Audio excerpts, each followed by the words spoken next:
Hello everyone, exam में आपका स्वागत है। गाइस, इस वीडियो में डिस्कस करने जा रहा हूँ यूपी में निकली इलाहाबाद हाई कोर्ट में हायर जुडिशियल सर्विसेज की वैकेंसी के सिलेबस के बारे में। ये 2023 की जरूर है, पर इसका एग्जामिनेशन अभी तक हुआ नहीं है। दिसंबर में होने वाला है। कब होने वाला है मैंने एग्जाम पे डिस्कस कर दिए, जाइए फटाफट से वीडियो देख लीजिएगा, ठीक है। इसी चैनल पे पढ़िए। बात करते हैं इस वीडियो में इसकी सिलेबस की, एग्जाम पैटर्न की, कितनी स्टेजेस हैं इसकी, 3 हैं 4 हैं, कितनी स्टेज, सब कुछ डिस्कस करते हैं। पहला पॉइंट, इसमें साफ लगा जो प्रीलिम्स एग्जामिनेशन है 81 रूल्स के अकॉर्डिंग होगा, ठीक है। 1975 और 2 घंटे का होगा, ठीक है। और इसमें आपके जो क्वेश्चन आएंगे MCQs आएंगे और 100 क्वेश्चन के होंगे। हर क्वेश्चन 1 नंबर का होगा, ठीक है। नेक्स्ट बात करते हैं, इसमें जो मिनिमम क्वालिफाइंग मार्क्स होंगे वो 45% होंगे। और सबसे अच्छी बात है, नो नेगेटिव मार्किंग, ठीक है। नेक्स्ट थर्ड पॉइंट आपको क्या कहता है, द कैंडिडेट हैव 20 टाइम्स, ठीक है, the number of the vacancy and categorised will be appear for the written and mains examinations, ठीक है, who are able to obtain the qualifying marks in the prelims examination. देखो prelims में जैसे कि 45% उन्होंने कर दिया है कि मतलब 100 क्वेश्चन आएंगे, 1 नंबर का पर क्वेश्चन होगा, तो 45 क्वेश्चन आपको करने हैं, तब आप मेंस में पहुंच पाओगे। जितने नंबर ऑफ वैकेंसीज हैं उसके 20 गुना, ठीक है, उसके 20 गुना बच्चे लिए जाएंगे, ठीक है। और होपफुली अगर वो 20 गुना से कम हुए, जैसे कि फॉर एग्जांपल अगर 100 बच्चे हैं, ठीक है, तो 20 टाइम्स कितना होगा, 2000 बच्चे, ठीक है। तो अगर उससे कम हुए तो वो पूरे ही आ जाएंगे, ठीक है। मेन चीज़ इन्होंने कर दिया कि 45% तो होना ही चाहिए, ठीक है। कलर चेंज कर लेते हैं जिससे कि थोड़ा डिफरेंस हो जाए। नेक्स्ट क्या करते हैं, नेक्स्ट पॉइंट आपके लिए क्या है, प्रीलिम्स और मेंस की बात होगी। मेंस में कितने का होगा, 20 गुना का होगा।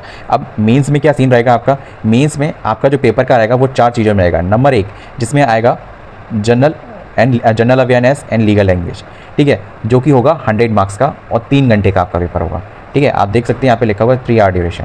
नेक्स्ट बात करते हैं आपका क्या जो दूसरा पेपर होगा लॉ 1 का होगा, जो कि होगा 200 नंबर का और ये भी 3 घंटे का होगा। बट जो लॉ सेकंड होगा वो भी 200 नंबर का होगा और वो भी 3 घंटे का होगा। और चौथा पेपर जो आपका होगा वो लॉ 3 का होगा, ठीक है, वो 200 नंबर का होगा और वो भी 3 घंटे का होगा।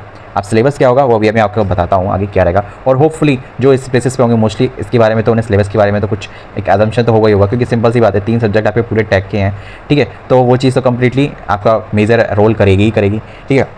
नेक्स्ट बात करते हैं आपका, ये तो पूरा पेपर पैटर्न हो गया कि प्रीलिम्स में क्या होगा, मेंस में क्या होगा, कितना टाइम पीरियड है, कितना पोर्शन आएगा और कितनी नेगेटिव मार्किंग होगी, कितनी नहीं होगी। अब बात करते हैं यहाँ पे MCQ के बारे में तो नहीं दिया गया, पर होपफुली बात कर लेते हैं। नेक्स्ट इसमें जो क्वेश्चंस इन मेंस आएंगे वो भी प्रीलिमिनरी एंड सब्जेक्टिव टाइप होंगे, ठीक है, मतलब प्रीलिमिनरी सब्जेक्टिव टाइप आपके क्वेश्चंस आएंगे। And all questions are shall be compulsory, ठीक है, सभी क्वेश्चन आपको करने पड़ेंगे।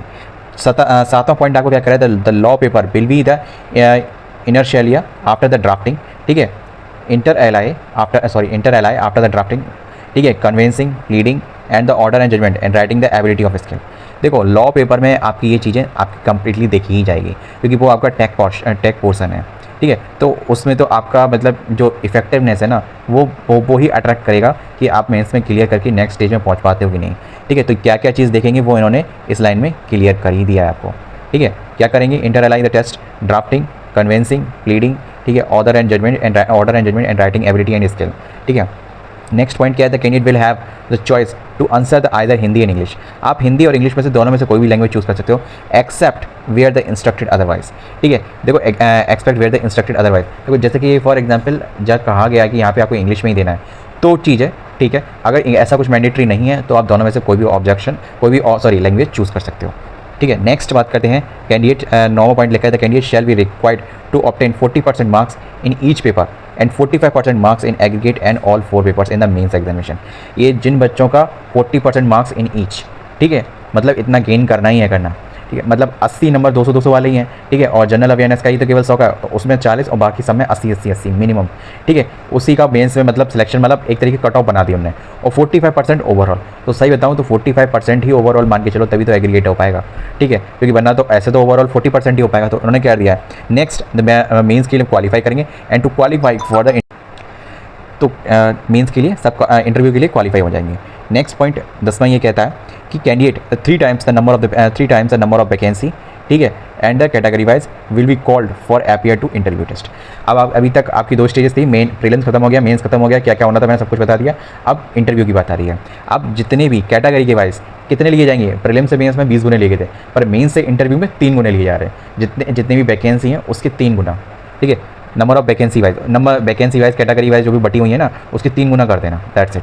क्योंकि ऐसा हो सकता है एक आध ऊपर नीचे हो, तो मैं चीज़ उसके 3 गुना लिखा हुआ है। Are able to obtain the such qualifying marks in the written and main examination. तो 45% इन ओवरऑल चाहिए सभी में, ठीक है। तो वो चीज़ ध्यान रखना, वही उनका प्रीलिम्स में था, वही मेंस में 45%। नेक्स्ट है final merit list shall be prepared on the category wise and on the basis of aggregate marks obtain at the mains and interview test.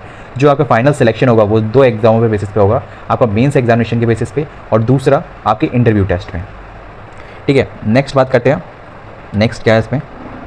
Next आप देख सकते हैं इसमें साफ साफ लिखा हुआ है कि जो पेपर 1 आएगा जनरल अवेयरनेस लेवल का, वो 3 घंटे का होगा, 100 नंबर का होगा, ये प्रीलिम्स का है, ठीक है। ये जो नेक्स्ट सेक्शन है, इसमें जो सेक्शन क्या क्या रहेगा, है ना, जो general awareness in legal language का, तो वो आप देख लो, ठीक है। इसमें क्या है 50 नंबर का आपका क्या रहेगा, हिस्ट्री सिलेबस की बात कर रहा हूँ मैं, ठीक है। अभी तक आपका जो पेपर पैटर्न था वो पूरा कंप्लीट हो चुका। अब ये सिलेबस की बात कर रहा हूँ, जिसमें हिस्ट्री ऑफ इंडियन कल्चर, ठीक है, geography, Indian polity, current and national issues, topical and social relevance in India and the world, ठीक है, Indian economy, development in the field in science and tech and communication space. अगर आप लोग चाहेंगे तो मैं एक बुक बता दूंगा जिससे ये सारे टॉपिक, या फिर कुछ वीडियो आपको रिकमेंड कर दूंगा जिससे कि ये सारे टॉपिक आपके बड़े ईजिली काम हो जाएंगे। और होपफुली कुछ बुक्स तो शायद आपको भी शायद पता हो, मोस्टली बेटा, ठीक है। अगर आप चाहेंगे तो मैं बता दूंगा, क्योंकि इन जो मतलब टॉपिक टू टॉपिक जैसे पॉइंट पूछे जाते हैं ना, तो हमें केवल उससे मतलब होना चाहिए, बाकी तो आपका टैग तो मस्त है ही। नेक्स्ट बात करते हैं, इसमें जो लीगल लैंग्वेज है जो कि 50 नंबर की आएगी, इसमें it will be test the language skill will be critical, ठीक है, and giving in judgment expression in the legal language Hindi and English, ठीक है। तो जैसे कि जो लैंग्वेज होती है जजमेंट की, वो थोड़ी क्रिटिकल होती है, ठीक है। तो उसकी आपको नॉलेज है या नहीं, तो होपफुली आपको ये किया जा सकता है कि क्या होगा वो मैं आपको बता दे रहा हूँ, नहीं ये चीज़ हो सकता है। तो उसको जो जजमेंट को क्रिटिकल एनालिसिस आपको करना पड़ेगा गिवन जजमेंट को, ठीक है। सॉरी मैं इसको मिस कर दिया, यहाँ पे साफ साफ लिखा हुआ है कि जो उसमें जो जजमेंट दिया जाएगा उसको एक्सप्रेशन आपको क्रिटिकल एनालिसिस करना है, इन लीगल लैंग्वेज में दिया गया होगा, ठीक है। वो मैं बताऊँ क्या हो सकता है, हिंदी को इंग्लिश में करने को दिया जा सकता है और इंग्लिश को हिंदी में करने को दिया जा सकता है, क्योंकि बहुत ईजी है आपकी इससे लैंग्वेज को प्रिटेंड कर पाना, जान पाना कैसी है आपकी लैंग्वेज। बात करते हैं आपकी लॉ पेपर 1 की, है ना, law paper 1, law paper 2, law paper 3, ठीक है। तो ये दूसरा पेपर है, ठीक है, और लॉ का पहला पेपर है। तो इसमें आप देख सकते हैं कि 200 नंबर का 3 घंटे का तो मैंने बता दिया था, पर इसमें टॉपिक क्या क्या आएंगे वो चीज़ आपको बिल्कुल पता होना चाहिए, ठीक है। बात करते हैं आपके पहले टॉपिक से, the constitution of the India, जिसमें कि आएगा the constitution of the India. दूसरा है code of the civil procedure, ठीक है, इंडियन कॉन्ट्रैक्ट एक्ट 1872, ठीक है, एंड द पार्टनरशिप एक्ट 1932, ठीक है, law of the autos, the motor and vehicle act 1988। एक चीज़ बता दूं, जो भी latest amendments law motor vehicle act में भी आए थे, ठीक है, इस साल, तो उसको प्लीज़ एक बार को रिव्यू करके जाना, क्योंकि उससे इंटरकनेक्ट करके रिलेट करके क्वेश्चन जरूर आएगा ही आएगा, ठीक। नेक्स्ट बात करते हैं लिमिटेशन एक्ट, ठीक है, लिमिटेशन एक्ट 1963, ठीक है, the transfer and property act 1882, ठीक है, the sales of the good act 1930। दूसरा है कि नेक्स्ट है the general clause act 1897। Next है the Indian easement act 1882, law of equity, ठीक है, and the Indian trust act 1882, ठीक है, एंड नेक्स्ट है specific relief act 1963, the registration act 1908, ठीक है। रजिस्ट्रेशन में एक जो अपडेशन अभी चला है ऑनलाइन रजिस्ट्रेशन प्रोसेस का, तो जो डिजिटलाइजेशन प्रोसेस है, ठीक है, तो उसमें एक अमेंडमेंट आया है जिससे कि ये चीज़ चेंज हुई है, तो वो अमेंडमेंट जरूर देख लेना, ठीक है। Next the court and fees act, ठीक है, 1870, the contempt of the court, ठीक है, 1971, ठीक है, information and technology act 2000, the Indian evidence act 1872, ठीक है, and Bharatiya Sakshya Adhiniyam 2023, and the applicable to be the aforesaid law, ठीक है। और दूसरी बात है आपके में अभी तो भारतीय साक्ष्य में या न्याय संहिता थोड़ी चेंज की गई है, तो होपफुली जो रिसेंटली अपडेट्स हैं उनको थोड़ा अवेयर होकर जाना, क्योंकि उनसे इतना कंटेंट तो नहीं आएगा, पर होपफुली रिलेट करके पूछ लिया जाए। सीधा सीधा एक चीज़ बता दूँ, जो पुराने से और जो नए में जो भी डिफरेंस हो वो पढ़ के जाना, ठीक है, उससे क्या होगा कि सीधा क्वेश्चन ग्रैब करेगा। नेक्स्ट बात करते हैं आपके लॉ पेपर 2 और पेपर नंबर 3 के बारे में। पेपर का जो मतलब वो है 200 नंबर का और 3 घंटे का रहेगा ही रहेगा। इसमें भी आपको 80 नंबर ग्रेड करने हैं, तो इसमें जो आपका सिलेबस रहेगा वो उसमें भी कोड ऑफ सिविल प्रोसीजर के 1973 एंड भारतीय नागरिक सुरक्षा संहिता 2023, ठीक है, एंड इंडियन IPC 1860, ठीक है, और भारतीय न्याय संहिता 2023। देखो मैंने जो भी बोल रहा था, जो भी लेटेस्ट अपडेट आया है, तो उसको दोनों रिलेट करके पढ़ के जाना है ना, और दोनों को इंटरकनेक्ट करके जो मीडिया का चेंज है वो पढ़ के जाना। दोनों देखो इसमें आ गए, अब आप देख सकते हो। नेक्स्ट है आपका negotiation instrumentation act 1881, the prevention and correction act 1988, the prevention and child and cruelty and sexual offence act 2012, तो और दूसरा juvenile justice care and protection act child 2015, the prevention women from the domestic violence 2005। देखो इसको domestic women's के regarding जो भी चीज़ है, sexual harassment हुआ, ठीक है, डॉबी एक्ट हुआ 1961, ठीक है, तो इन सब चीज़ों को पढ़ के जाना, ठीक है, क्योंकि ये चीज़ें थोड़ा सा रिलेट करके अभी चलते रहते हैं ना। अभी जैसे कि वो वेस्ट बंगाल वाला एक मैटर हो गया है, ठीक है। तो वो चीज़ें, ये सब चीज़ें जो सेक्सुअल हरेसमेंट वाला, ये चीज़ उसमें आ सकती है, ठीक है, क्योंकि वो करंट की चीज़ ही मानी जाएगी, क्योंकि कुछ दिन पहले की है। The women at the work place 2013, ठीक है। The indecent representation women act 1986, the arm act 1959, the prevention of the money laundering act 2002। Money laundering act इसलिए आ सकता है क्योंकि अभी केजरीवाल पे उसके रिगार्डिंग ऑफेंस लगा हुआ था, ठीक है। तो इस चीज़ को दिमाग में रखना। और सॉरी टू से, मैं हो सकता है आप लोगों से छोटा हूँ, पर बोलते वक्त एंड एक्सप्लेन करते वक्त अगर कुछ लैंग्वेज ऊपर नीचे हो जाए तो please sorry. Next, the narcotic and the drug and the psychotic substance act 1985। तो 1985 के साथ इसका जो रूल्स है ना, वो जरूर आप थोड़ा देख लेना, क्योंकि उसमें अभी क्यों कहूँ, even not to be right wrong, in 23 दिसंबर में या फिर 2014 में एक अपडेट आया है। Next, the Uttar Pradesh the Diversity Affected Area Act 1983, ठीक है। The schedule act and schedule tribes, the prevention of atrocity act 1989, the Indian evidence act 1872, ठीक है। नेक्स्ट, भारतीय साक्ष्य अधिनियम 2023, ठीक है। ये इन दोनों को देखो, आप देख सकते हो कि जो भी चीज़ों के नाम चेंज किए गए हैं, उन दोनों एक्टों को भी इसमें रखा गया और उनके नाम के बाद रखा गया है। तो एक चीज़ ध्यान रखना, पक्का पूछा जाएगा और डिफरेंस तो पक्का ही पूछा जाएगा, ठीक है। Next, it's to be applicable and the aforesaid law. जो भी चीज़ अभी करेंटली चल रही हो उससे रिलेट करके जरूर पढ़ना, ठीक है, क्योंकि आजकल पेपर को टफनेस बनाने के लिए करंट से उठा के और जो कॉन्टेक्स्ट होता है सिलेबस का, उससे रिलेट करके पूछा बहुत जाता है।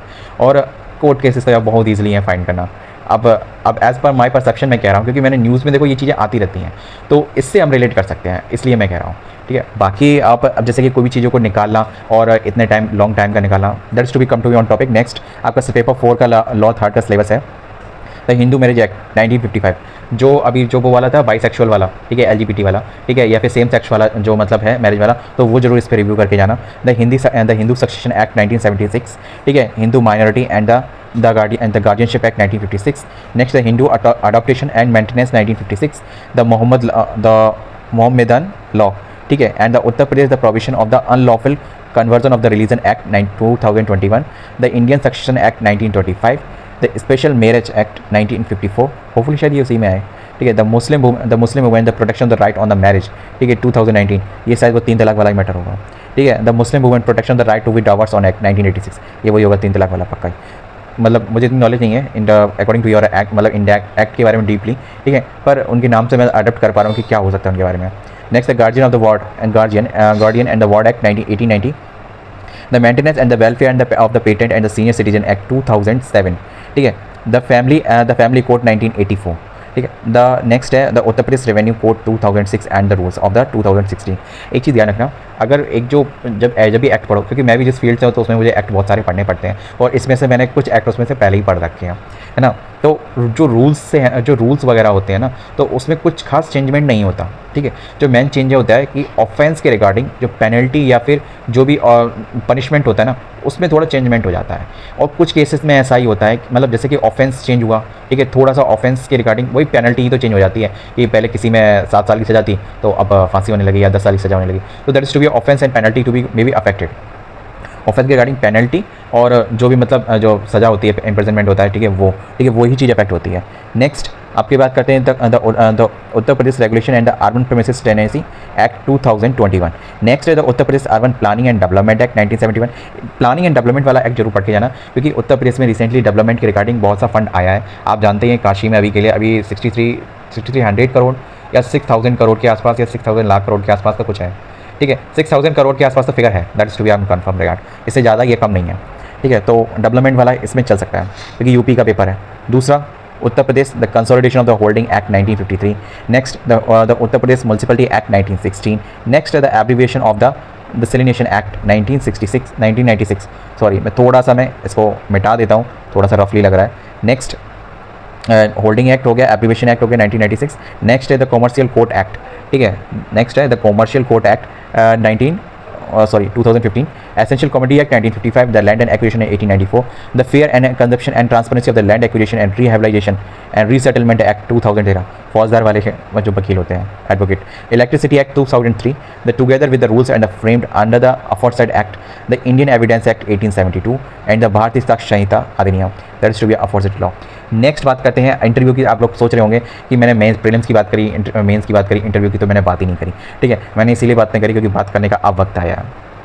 मैंने आपको पेपर का पैटर्न बता दिया, कैसे आएगा वो बता दिया, syllabus in to the point topic wise पूरा कंप्लीटली बता दिया। ठीक है, एक बात कहूँ, मुझे नहीं पता आपका सिलेबस कितना डीप है, पर इन अकॉर्डिंग टू माई, जैसे कि मैं जो एक्ट पढ़ता रहता हूँ ना अपनी फील्ड के, तो उसके अकॉर्डिंग थोड़ा ईजी हो सकता है। पर होपफुली मैं ये नहीं कहता, क्योंकि मैं जिस फील्ड के बारे में इतनी नॉलेज नहीं रखता, तो डीपली तो भाई टफनेस तो होगी यार, क्योंकि पेपर SJS का पेपर है। नेक्स्ट बात करते हैं, आपके जो इंटरव्यू का आपका वो 100 नंबर का होगा। ठीक है, और जो कि अभी तक आपने देखा होगा, जो प्रीलिम्स 100 का था, है ना, मीन्स जो था वो GS और हिंदी लैंग्वेज का 100 का था, 50-50 के थे, और बाकी जो सारे आपके लॉ के पेपर थे वो भी 200-200 के थे।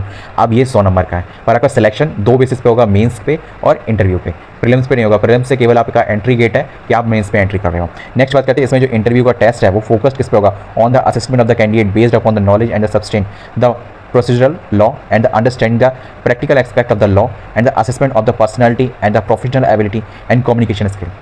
तीन चीज़ें ध्यान रखना भाई, जिसमें साफ साफ लिखी हुई है। मैं इसको मिटा के बताता हूँ। Personality, professional ability and communication skill, क्योंकि आपको प्रेजेंट करना पड़ेगा अपने इंटरव्यू में। होता है कि आपको अपने आप को कितना अच्छे से एक्सप्रेस कर पाते हो, इंटरव्यू दैट इज़ दैट। ठीक है, बहुत सिंपल होता है, और अपनी जो डेटा को है ना, ठीक है, उसमें अच्छे जो मतलब जो लॉफुल वर्ड्स हैं ना, उनको अटैच करना रिप्रेजेंट करने में। ठीक है, हो सके आपके अपने इंट्रोडक्शन में आप किसी ऐसे वर्ड का यूज़ कर सकते हो तो प्लीज़ करना, क्योंकि दैट इज़ टू बी आपका जो इंट्रो होगा ना वो सबसे डिफरेंट हो जाएगा। जितने भी बच्चे आएंगे, जितने भी कैंडिडेट आएंगे आपके वहाँ पे इंटरव्यू के लिए, सबसे डिफरेंट हो जाएगा। अगर आपके इंट्रो में, आपके खुद के पर्सनल इंट्रो में, ठीक है, आपके बारे में बोलते कि आपके बारे अपने बारे में कुछ बताइए, that's we tell me about something. ठीक है, तो अगर आप उसमें अगर कुछ ऐसा इंटरप्रिटेशन एक्ट हो सकता है, मतलब लॉफुल कुछ ऑब्जेक्ट या कोई वर्ड ऐड हो सकता है, तो प्लीज़ ऐड कीजिएगा, that is to be make to be effective. Next बात करते हैं ओनली दोज कैंडिडेट, हाँ, जो तो मैंने आपको बता दिया कि 45% एग्रीगेट मतलब ओवरऑल है ना, एवरेज जो मेंस में गेन करेगा वही आपका इंटरव्यू में आ पाएगा। Next the candidate shall be required to 45% marks in interview test. तो इंटरव्यू टेस्ट के लिए भी आपको 45% मार्क्स गेन करने पड़ेंगे, तभी आप इंटरव्यू टेस्ट में क्लियर कर पाओगे। नेक्स्ट बात करते हैं the final merit list set be prepared on category wise and on the basis of the aggregate marks in mains and interview. तो जैसे कि आपके एग्रीगेट मार्क्स है ना 45% से ऊपर होंगे इंटरव्यू में, मेंस में ऊपर होंगे एग्रीगेट, ठीक है, तभी आपका सिलेक्शन होगा। और ओवरऑल 45% का नहीं सोच के चलना, ओवरऑल 60% का सोच के चलना, 60 से 70 के बीच में। ठीक है, बाकी अपना किस्मत और अपना मेहनत। ठीक है, नेक्स्ट बात करते हैं, बस यही कंप्लीट अपडेट थी, अब कुछ मैंने बात नहीं करनी। बाकी अगर आपको कोई डाउट हो या कोई चीज़ में से कोई मिस्टेक हो गई हो तो आप कमेंट बॉक्स में पूछ लीजिएगा मुझसे। मिलते हैं नेक्स्ट वीडियो में किसी और अपडेट के साथ। जय हिंद। एग्जाम का ध्यान रखना, मैं बता दूं इस वीडियो में एंड में, अब आपको मेरी दूसरी वीडियो पर नहीं आना पड़ेगा। 8 दिसंबर को एग्जामिनेशन होने वाला है। अगर एक्सप्लेनेशन अच्छा लगा हो तो वीडियो को लाइक और चैनल को सब्सक्राइब करने में बिल्कुल ना भूलें। जय हिंद, और अपने दोस्त और कलीग्स को प्लीज़ शेयर भी कर दीजिएगा।